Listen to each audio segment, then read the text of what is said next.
तो जयपुर में नगर निगम के सभागार में स्मार्ट सिटी के सीईओ लोकबंधु यादव के साथ व्यापार मंडलों के पदाधिकारियों की अहम बैठक हुई। इसमें व्यापारियों ने बताया कि बैठक काफी उपयोगी रही। उनकी ओर से सीईओ को कई महत्वपूर्ण सुझाव भी दिए गए। इसके बाद हमारे संवाददाता बीके शर्मा ने व्यापारियों से खास बातचीत भी की। इसमें व्यापारियों ने कहा कि स्मार्ट सिटी प्रोजेक्ट में सरकारी विभागों के बीच कोऑर्डिनेशन की कमी महसूस की जा रही है। स्मार्ट सिटी प्रोजेक्ट की सफलता के लिए नोडल एजेंसी को प्रभावशाली होना जरूरी है।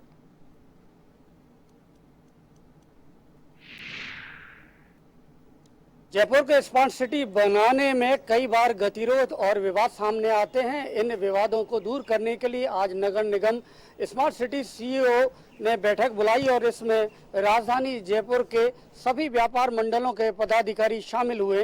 राजधानी जयपुर के प्रमुख जो व्यापारिक संगठन हैं उनके प्रतिनिधि मौजूद हैं। इनसे जानते हैं कि किस तरह के सुझाव आपने दिए। सबसे पहले अजय अग्रवाल जी से जानेंगे।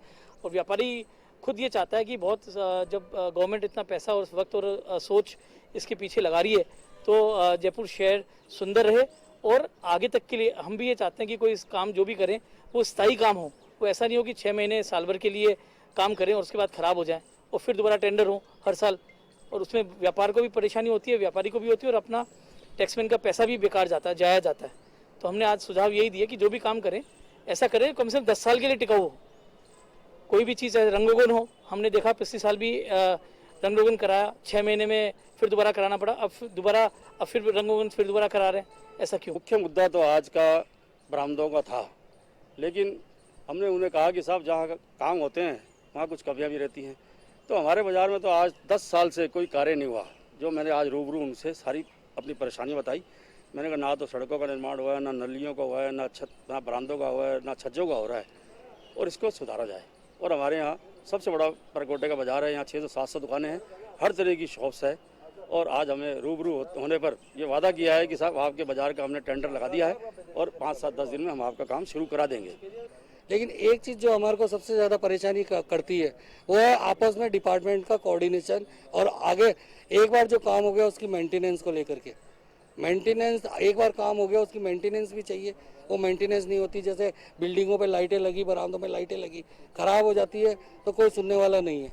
डिपार्टमेंट में आरएसईबी में, पीडब्ल्यूडी में, नगर निगम में कोई कोऑर्डिनेशन ही नहीं है। वो कोऑर्डिनेशन होना बहुत ज़रूरी है। कि बरामदों की रिपेयरिंग जिस हिसाब से कर रहे हैं पुरानी पद्धति से चूने से अच्छी बात है, लेकिन हमारा कहना है इस रिपेयरिंग के अंदर में सबसे बड़ी बात चीज़ है, आज तो रिपेयरिंग कर देंगे, फिर कोई भी ऊपर बिल्डिंग वाला है या दुकानदार को है उसमें कोई भी रिपेयरिंग कोई भी काम करना है तो उसी हिसाब से इसमें लाइन डाली जाए, पाइपलाइन वगैरह, जिससे उससे डायरेक्ट उसमें काम कर लिया जाए। दोबारा उस बरामदों को चूने को वापस उनको उधेड़ के या टचाई करके काम नहीं किया जाए कि उसकी रिपेयरिंग नहीं हो पाएगी, फिर उसमें पानी रिसाव होगा, प्रॉब्लम्स आएगी। बरामदे को लेकर के भी जो स्मार्ट सिटी के कार्य चल रहे हैं, स्मार्ट सिटी में क्या क्या होना चाहिए उससे संबंधित सारी डिस्कशन आज स्मार्ट सिटी में क्या तो कर दिया और क्या आगे होने वाला है। हमने काफ़ी इशू उठाए थे जो कि स्मार्ट सिटी के चालू होने से पहले, जो कि पार्किंग को लेकर के हमने जयपुर व्यापार महासंघ ने पहले पार्किंग का मुद्दा उठाया जो कि रामनिवास बाग में बना, जो जेडीए द्वारा बनाया गया है। पुनः हमने पार्किंग का उसको डबल टिबल करने के लिए भी दिखाया, तो स्मार्ट सिटी ने उसको अपने अंडर में ले लिया और उसको शीघ्र चालू करने के लिए आज भी वही बात रखी। और हमने व्यापारियों ने जो चौगान स्टेडियम में दिया वो कंप्लीट तैयार हो चुका है और लगभग वो उन्होंने क्रीड़ा विभाग वालों को दे दिया, शायद आज उसका या कल में उसको चालू भी कर देंगे या कर रहे हैं। उसी हिसाब से अनाज मंडी में भी हमने कहा कि जब तक पार्किंग प्लेस नहीं बनेंगे तो अपने वाहन कहाँ खड़े करेंगे। हम अपने व्यापारी वहाँ पार्किंग प्लेस पे कर दे और ग्राहक जो आएगा वो मार्केट में कर ले। साथ ही जो सड़क का काम हो रहा है, जो स्मार्ट सिटी का काम हो रहा है, उसके लिए भी कि जैसे अभी किशनपोल में वो अच्छा हुआ, वहाँ पानी का निकास प्रॉपर हो गया, उसी प्रकार से भी चांदपोल में जैसे ही पानी भर रहा है, थोड़ी सी बारिश आते ही पानी आ रहा है, तो हमने आज यही इशू रखा है कि इसका पानी की निकास की प्रॉपर व्यवस्थाएं होनी चाहिए। हर बाजार में सुलभ शौचालय महिलाओं के लिए और उनके लिए होने चाहिए।